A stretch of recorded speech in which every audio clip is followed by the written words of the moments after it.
Hey everybody, it's Melanie Thomas here, just reminding everyone of a very important upcoming date. Monday, August 18th, the Hometown Heroes program is finally back. After a long wait and a lot of misinformation, the real program is back, effective Monday morning, August 18th. So what does that mean for you? If you are in the market to buy a home right now as a first-time home buyer, please know the funds are going to be available and start flying off the shelf as soon as Monday morning gets around. There are people waiting like at the start line of the race to get it, so don't waste time.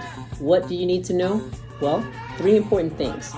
The program has changed a little bit this year. Well, a lot, if you really want to be honest. So the first thing is it's only $50 million, not $100 million. So we know how fast the funds went last year when it was $100 million. Imagine how fast they will go now when it's half the amount.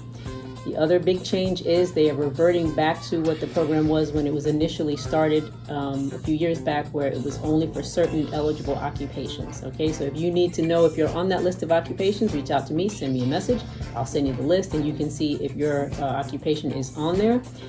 Thirdly, please know that you cannot get the funds reserved unless you already have a home under contract. So you cannot just be pre-approved and they put the funds on hold for you while you go out and shop. That's not how it works. So what are you qualifying for?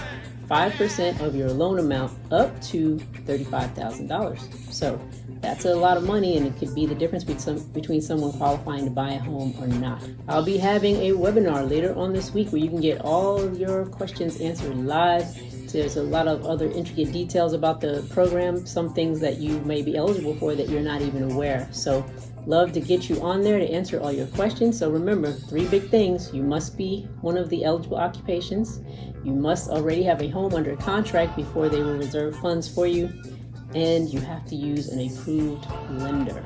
Okay, so you can get all the extra stuff on the webinar. Please register at the link provided. If you have any questions, reach out.